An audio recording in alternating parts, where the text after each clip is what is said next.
যখন সন্তান প্রসব করার সময় হবে, আসন্ন প্রসবা, যে কোনো সময় সন্তান হয়ে যেতে পারে, প্রসব বেদনা যদি শুরু হয়, সেক্ষেত্রে কি করা?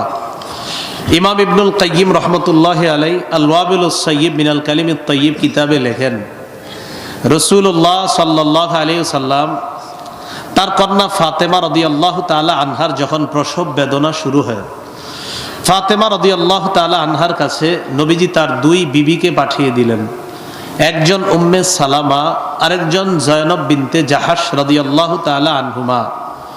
রাসূলুল্লাহ সাল্লাল্লাহু আলাইহি সাল্লাম তাদেরকে বললেন, তোমরা ফাতেমার কাছে যাওয়ার পর 1 নাম্বার আয়াতুল কুরসি পড়বা, 2 নাম্বার সূরা আরাফের 54 নাম্বার ওয়ালা আলি মুহাম্মাদ কামা সাল্লাইতা আলা ইব্রাহিম ওয়া আলা আলি ইব্রাহিম ইন্নাকা হামিদুম মাজিদ আল্লাহুম্মা বারিক আলা মুহাম্মাদিন ওয়া আলা আলি মুহাম্মাদ কামা বারাকতা আলা ইব্রাহিম ওয়া আলা আলি ইব্রাহিম ইন্নাকা হামিদুম মাজিদ সুবহানাকা লা ইলমা লানা ইল্লা মা আল্লামতানা ইন্নাকা আনতাল আলিমুল হাকীম। মাহমুদিয়া মাদ্রাসা ও যুব সমাজের উদ্যোগে হাফেজ ছাত্রদের পাগড়ি প্রদান উপলক্ষে ৫ম বার্ষিক দস্তরবন্দি সম্মেলনের প্রধান মেহমান আল্লামা আলী হুসাইন দামাত বরকাতুহুম খলিফা শাইখে জারিয়া রহমতুল্লাহ আলাই আখিরি মুনাজাত করবেন আল্লামা আব্দুস সবুর কাসিমি দামাত বরকাতুহুম শেখুল হাদিস কাশীপুর মাদ্রাসা। আমন্ত্রিত হযরত উলামায়ে কেরাম, আজকের মাহফিলের প্রধান অতিথি আলহাজ এম সাইফুল্লাহ বাদল, সভাপতি ফতুল্লা থানা আওয়ামী লীগ ও চেয়ারম্যান কাশীপুর ইউপি, সভাপতি Alhaj Shamim Ahmed, panel chairman 2 Kashipur union Parishad, উপস্থিত হযরত উলামায়ে কেরাম, মুসলমান ভাইয়েরা, পর্দার আড়ালে অবস্থানরতা মা বোনেরা, আল্লাহ পাক রব্বুল আলামিনের দরবারে শুকরিয়া আদায় করছি, আল্লাহ আমাদেরকে এই মাহফিলে উপস্থিত হওয়ার তৌফিক দান করেছেন বলে আলহামদুলিল্লাহ। মাইক অপারেটর ভাই সাউন্ড কমায় দেন আরো। আমি আপনাদের সামনে সূরা নাহলের একটি আয়াতে কারিমা তেলাওয়াত করলাম। এই আয়াতে আল্লাহ পাক রব্বুল আলামিন বলেন, ওয়াল্লাহু জাআলা লাকুম মিন আনফুসিকুম আজওয়াজা, আল্লাহ তোমাদের থেকে তোমাদের বিবিদেরকে বানিয়েছেন। ওয়া জাআলা লাকুম মিন আজওয়াজিকুম বানিনা ওয়া হাফাদা, তোমাদের বিবিদের থেকে তোমাদের সন্তান নাতি নাতনিদেরকে আল্লাহ বানিয়েছেন, সৃষ্টি করেন। আয়াতে আল্লাহ একটা পরিবারের সূচনা কিভাবে হয় এই নিয়ে আল্লাহ আলোচনা করলেন। পরিবারের সূচনা হয় স্বামী স্ত্রীকে কেন্দ্র করে, পর্যায়ক্রমে তাদের পরিচয় হয় দাদা দাদি নানা নানি, আরো অনেকগুলা পরিচয় হয় তাদের।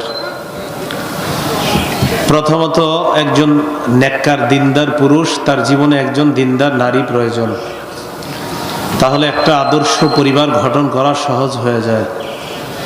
মুসলিম শরীফের 3535 নম্বর হাদিসের বর্ণনা, قال رسول الله صلى الله عليه وسلم الدنيا متاع وخير متاع الدنيا المرأة الصالحة। রাসূলুল্লাহ সাল্লাল্লাহু আলাইহি ওয়াসাল্লাম বলেন, পৃথিবীটা উপভোগের, পৃথিবীর মধ্যে সবচেয়ে শ্রেষ্ঠ সম্পদ একজন নেককার নারী। কারো জীবনে যদি নেককার নারী একজন বিবি হিসাবে আসে, তাহলে ওই ব্যক্তিকে আল্লাহ পৃথিবীর শ্রেষ্ঠ সম্পদের মালিক বানিয়ে দেয়। তিরমিজি শরীফের 1080 নম্বর হাদিসের বর্ণনা, قال رسول الله صلى الله عليه وسلم أربع من المرسلين। সমস্ত রসুলদের সুন্নত চারটা। সমস্ত রসুলদের সুন্নত কয়টা? চারটা। আল হায়া, 1 নাম্বার লজ্জাশীলতা। 2 নাম্বার ওয়াসিওয়াক, মেসওয়াক করা। 3 নাম্বার ওয়াত্তাআত্তুর, সুগন্ধি ব্যবহার করা। 4 নাম্বার ওয়ান্নিকাহ, বিয়ে করা। সব রসুলদের 4টি সুন্নত। 1 নাম্বার লজ্জাশীলতা, 2 নাম্বার মেসওয়াক করা, 3 নাম্বার সুগন্ধি ব্যবহার করা, 4 নাম্বার বিয়ে করা। তাহলে বিয়ে এটা যে কত বড় গুরুত্বপূর্ণ একটা বিষয় এই হাদিস থেকে স্পষ্ট হয়ে যায়। রাসূলুল্লাহ সাল্লাল্লাহু আলাইহি ওয়াসাল্লাম বলেন, বিয়ে যখন করবেন, করার পর এই বিয়ের মাধ্যমে যখন সন্তান কামনা করবেন, তখন যেন সুন্নাহ পদ্ধতিতে সন্তান কামনা হয়।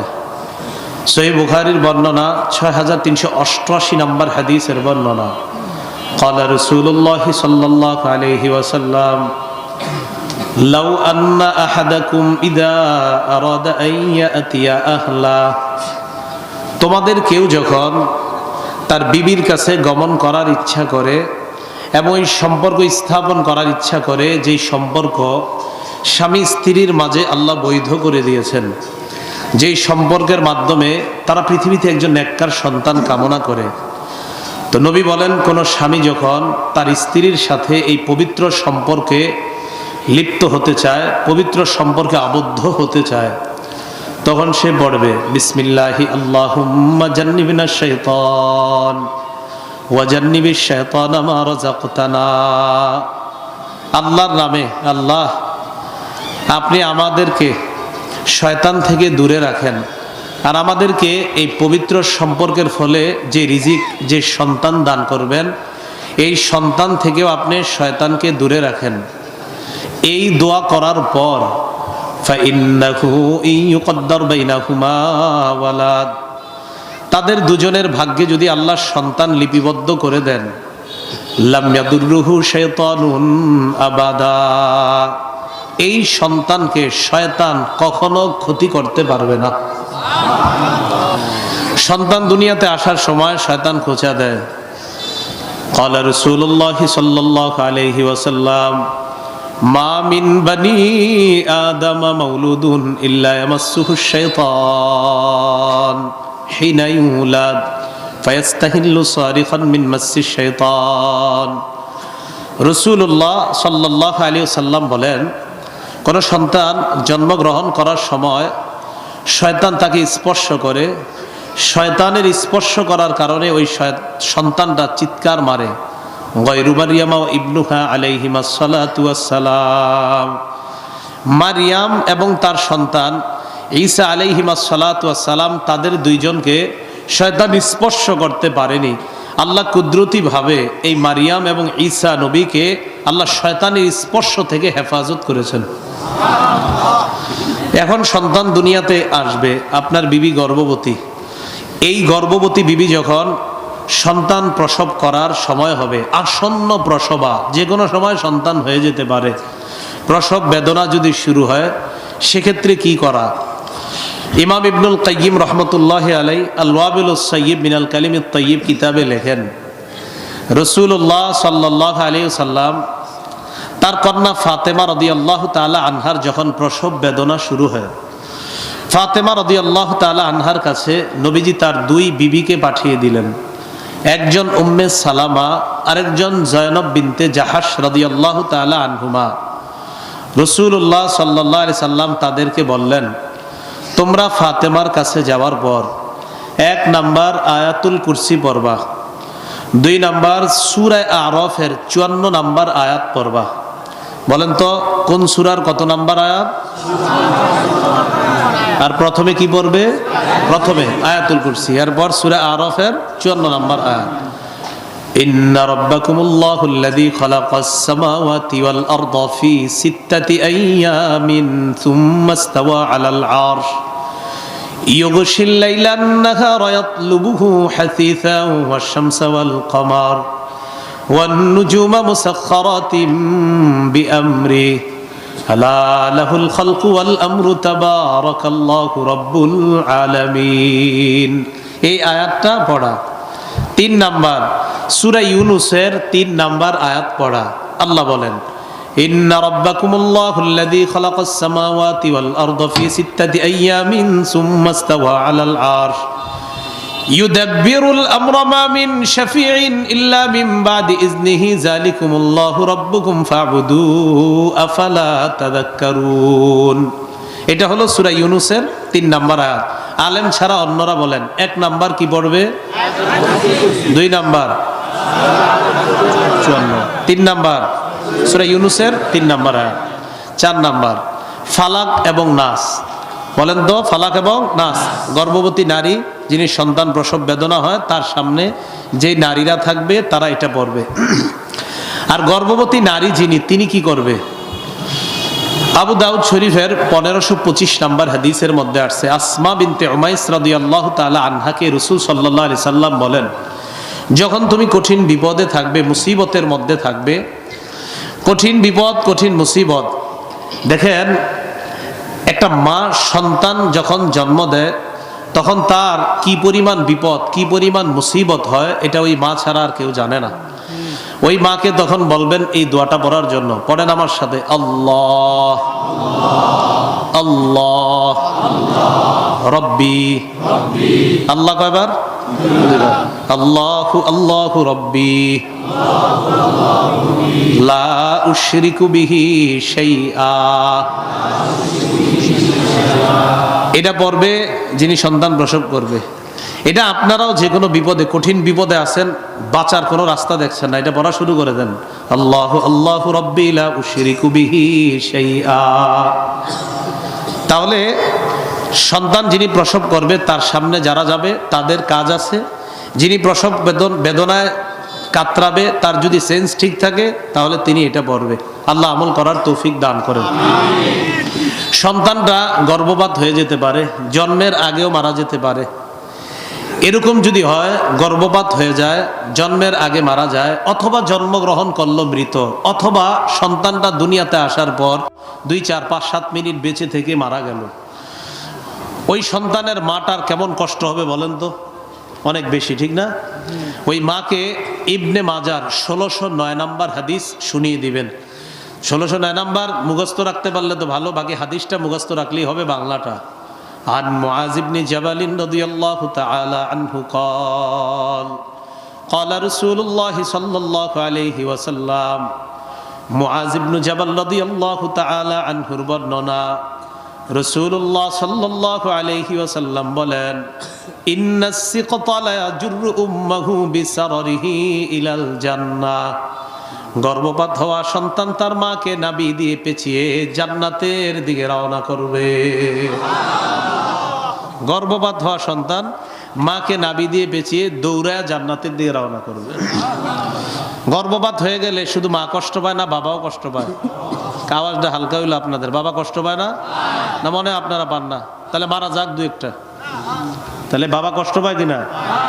তো বাবারে কি শোনাইবেন? মারে তো শোনাইলেন এক হাদিস, বাবা এবং মা দুইজনরে আরেকটা হাদিস শোনাইবেন। ইবনে মাজার 1608 নাম্বার হাদিস। এই হাদিসের মধ্যে আছে মারে শোনাইবেন 1609, আর বাপেরে আর মারে দুজনরে শোনাইবেন 1608। ক্বালা রাসূলুল্লাহ সাল্লাল্লাহু আলাইহি ওয়াসাল্লাম, নবীজি বলেন, ইন্নাস সিকতা লা ইউরাগিমু রাব্বাহু ইযা আদখালা আবাওয়াইহি নার। কিয়ামতের ময়দানে গর্ভপাত হওয়া সন্তানের মা বাবাকে যখন আল্লাহ জাহান্নামে প্রবেশ করাবেন, প্রবেশ করানোর পর ওই গর্ভপাত হওয়া সন্তান আল্লাহর সাথে ঝগড়া করবে। আল্লাহকে বলবে, আল্লাহ আমার মা বাবাকে তুমি জাহান্নাম থেকে বের করে জান্নাত দিয়ে দাও। ফায়ুকালু আদখিল আবাওয়াইকাল জান্নাহ। আল্লাহর পক্ষ থেকে বলা হবে তুমি তোমার মা বাবাকে জান্নাতে প্রবেশ করায়া দাও। এবার নবী বলেন ফায়াজুরুহুমা বিসারারিহি,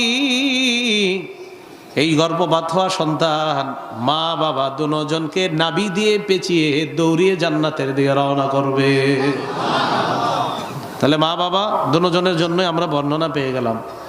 কারো সন্তান দুনিয়াতে আসার পর 1 বছর 1.5 বছর 2 বছর পানিতে পড়ে মারা গেছে, হয় কিনা এরকম? এই বাবার মারে কি হাদিস দিয়া সান্ত্বনা দিবেন? তিরমিজির 1021 নম্বর হাদিসের বর্ণনা, আবু সিনান রহমতুল্লাহ আলাইহির বর্ণনা।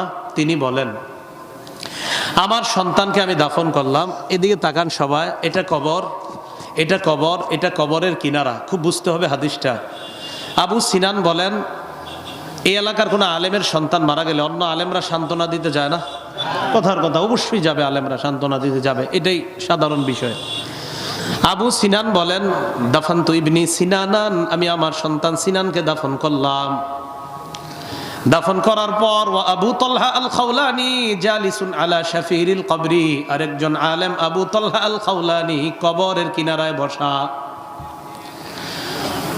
সন্তান কবর দেওয়ার পর ফালাম্মা আরাদতুল খুরুজ, আমি যখন কবর থেকে বের হওয়ার ইচ্ছা করলাম, আখাযা বিয়াদি, আবু তালহা আমার হাতের মধ্যে ধরলেন, আরেক আলেম আমার হাতে ধরছে, ধরার পর আমাকে বললেন আফালা উবাশশিরুকা ইয়া আবা সিনান, আবু সিনান আমি কি তোমাকে সুসংবাদ দিব না?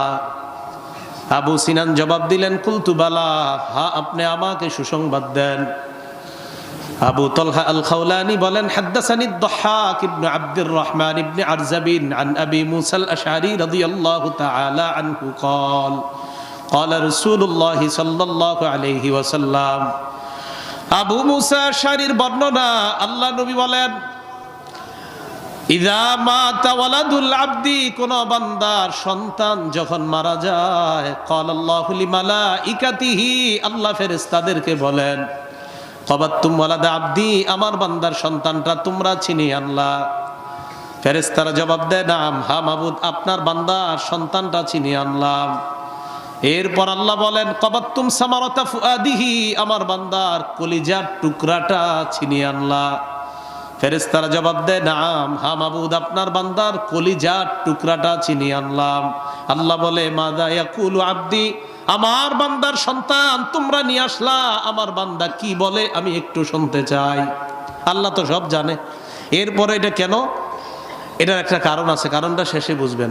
ফেরেশতারা বলে আল্লাহ তার সন্তান মারা যাওয়ার পর হামিদাকা ওয়াস্তারজা, আপনার বান্দা আপনার প্রশংসা করেছে আর পড়েছে ইন্না লিল্লাহি ওয়া ইন্না ইলাইহি রাজিউন। প্রথমে প্রশংসা করছে, সমস্ত প্রশংসা আল্লাহ, এরপর পড়ছে ইন্না লিল্লাহি ওয়া ইন্না ইলাইহি রাজিউন, এটা পড়ছে। আল্লাহ বলেন ইবনু লি আবদি বাইতান ফিল জান্নাহ, আমার বান্দার জন্য জান্নাতে একটা ঘর বানায়া দাও।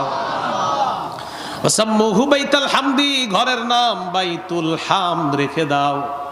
একটা ঘর বানাও জান্নাতে, ঘরের নাম রাখো বাইতুল হাম। একটা ঘর বানাও, ঘরের নাম রাখো কি বাইতুল হাম। আর আলেম ছাড়া অন্যরা বলেন তো, কোন বান্দার সন্তান যখন মারা যায় আল্লাহ তার জন্য জান্নাতে একটা ঘর বানায়। উলামা কেরাম জানে বিষয়টা, আপনারা বলেন তো ঘরটার নাম কি? বাইতুল হাম। তো যার সন্তান মারা যায় তাকে আরেকটা সান্ত্বনা দিবেন যখন তাকে দেখতে যাবেন। মুসলিম শরীফের 2635 নম্বর হাদিসের বর্ণনা, আবু হাসান রহমতুল্লাহি আলাই তাবি, তিনি বলেন ইন্নাহু কদ মাতালি ইবনান, আমার 2টি ছেলে মারা গেছে। ফাকুলতু লি আবি হুরায়রা রাদিয়াল্লাহু তাআলা আন, আবু হুরায়রা রাদিয়াল্লাহু তাআলা আনহুকে আমি বললাম আমার 2টি সন্তান মারা গিয়েছে।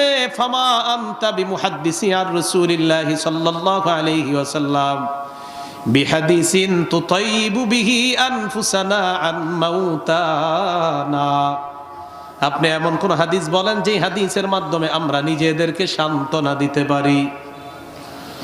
আবু হুরায়রা বললেন হ্যাঁ এমন একটা হাদিস আছে। কয় কি হাদিস? আবু হুরায়রা বললেন সিগারুহুম দামিসুল জান্নাহ, ছোট ছোট সন্তানগুলা জান্নাতের প্রজাপতি হয়ে যায়। বাচ্চারা মারা গেলে কি হয়ে যায়? জান্নাতের প্রজাপতি হয়ে যায়। ইয়াতালাক্কা আহাদুহুম আবাহু আও ক্বালা আবাওয়াই, কিয়ামতের ময়দানে এই ছোট সন্তান তার বাবা অথবা বলেছেন বাবা মা উভয়ের সাথে সাক্ষাৎ করবে। করার পর ফায়াখুযু বিয়াদিহি আও বিসাওবিহি, হাত ধরবে অথবা কাপড় ধরবে।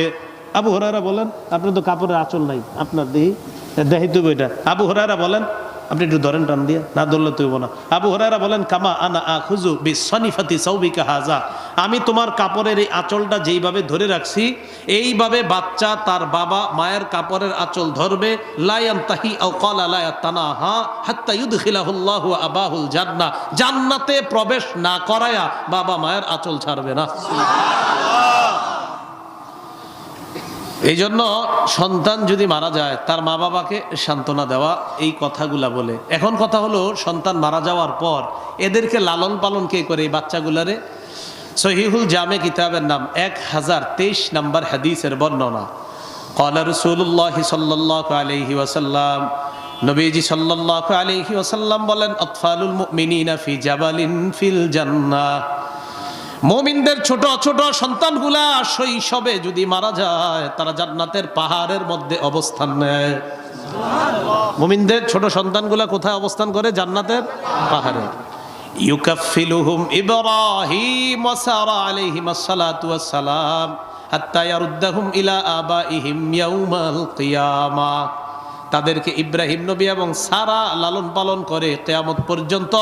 কিয়ামতের ময়দানে ইব্রাহিম নবী এবং সারা ওই সন্তানগুলাকে বাবা মায়ের কাছে সুপর্দ করে দেয়। তাহলে লালন পালন করে কে? ইব্রাহিম নবী আর সারা। এই বাচ্চা যাওয়ার পর তাদেরকে দুধ পান করায় কে? বাচ্চা তো মারা গেছে, দুধের বাচ্চা মারা গেছে, তাই দুধ পান করাবে কে? হ্যাঁ, তাকে দুধ পান করানোর জন্য জান্নাতে একজন দুধ পানকারিনী রেডি আছে, যিনি দুগ্ধ দানকারিনী একজন জান্নাতে তৈরি আছে ওই বাচ্চাকে দুধ পান করানোর জন্য। সহিহ বুখারী 1382 নম্বর হাদিসের বর্ণনা। লাম্মা তুওয়াফিয়া ইব্রাহিম রাদিয়াল্লাহু তাআলা আন, নবীর সন্তান ইব্রাহিম রাদিয়াল্লাহু তাআলা আন ছোটবেলায় যখন মারা যায়, ক্বালা রাসূলুল্লাহ সাল্লাল্লাহু আলাইহি ওয়াসাল্লাম, ইন্না লাহু মুরদিআন ফিল জান্নাহ, নবীজি বললেন ইব্রাহিমকে দুধ পান করানোর জন্য একজন দুগ্ধ দানকারিনী জান্নাতে রেডি আছে। তাহলে বাচ্চাকে দুধ পান করানোর জন্য তৈরি আছে। এখন কথা, বাচ্চা যদি বড় হয়, বাচ্চা যদি বেঁচে যায়, তাহলে কি করণীয়? 1 নাম্বার করণীয়, বাচ্চার কানে আজান দেওয়া। বলেন কি করা? আজান দেওয়া। আবু দাউদ শরীফের 5105 নম্বর হাদিসের বর্ণনা। উবাইদুল্লাহ ইবনে আবি রাফি' থেকে বর্ণনা, তিনি বলেন, আমার আব্বা বলেছেন, রাআইতু রাসূলুল্লাহি সাল্লাল্লাহু আলাইহি ওয়াসাল্লাম আযানা ফি উযুনিল হাসান ইবনে আলী ইবনে আবি তালিব রাদিয়াল্লাহু তাআলা আন হিনা ওয়ালাদাতহু ফাতিমা বিস-সালাহ। ফাতিমা রাদিয়াল্লাহু তাআলা আনহা যেদিন তার সন্তান হাসানকে জন্ম দেয়, আমি দেখলাম নামাজের যেমন আজান হয়, আল্লাহ নবীকে দেখলাম হাসানের কানের মধ্যে অবিকল নামাজের মতো আজান দেয়। তাহলে 1 নাম্বার আজান দেওয়া। বলেন কি করা? আজান দেওয়া। 2 নাম্বার তাহনিক করানো। কি করানো? তাহনিক। তাহনিক বলা হয়, জন্মের পর কোনো আল্লাহওয়ালার কাছে নিয়ে যাবেন, একটা খেজুর আনবেন, খেজুর নিয়ে যাবেন, উনি খেজুর চাবাবে, খেজুর চাবানো থুতুটা বাচ্চার মুখের মধ্যে দিবে, চাবানো খেজুরের সামান্য অংশ বাচ্চার মুখের ভিতরে তালুর উপরের অংশে লাগিয়ে দিবে। সহিহ বুখারীর বর্ণনা 3909 নম্বর হাদিসের বর্ণনা। আসমা বিনতে আবি বকর রাদিয়াল্লাহু তাআলা আনহুমার বর্ণনা, তিনি বলেন, আন্নাহা হামালাত বিআব্দুল্লাহ ইবনে জুবাইর রাদিয়াল্লাহু তাআলা আন, আসমা রাদিয়াল্লাহু তাআলা আনহা আব্দুল্লাহ ইবনে জুবাইরকে পেটে নিলেন। পেটে নেওয়ার পর তিনি বলেন, খরাজতু ওয়া আনা মুতিম্মুন, আমি মদিনায় হিজরত করতে রওনা করলাম, এমন অবস্থায় আমি আসন্ন প্রসবা। আসন্ন প্রসবা বলা হয় যে কোনো সময় সন্তান হয়ে যেতে পারে। আমি মদিনায় রওনা করার পর আতাইতুল মাদিনা, আমি মদিনায় পৌঁছলাম। ফানাজালতু বিকুবা, কুবা নামক জায়গায় অবতরণ করলাম। ফাওয়ালাদতুহু, সেখানে আমি আমার সন্তানকে জন্ম দিলাম। ফাতাইতু বিহি রাসূলুল্লাহি সাল্লাল্লাহু আলাইহি ওয়াসাল্লাম, আমি আমার সন্তানটাকে নিয়ে আল্লাহ নবীর কাছে আসলাম। ওয়াদাতুহু ফি হাজরিহি, আল্লাহ নবীর কোলের মধ্যে রাখলাম।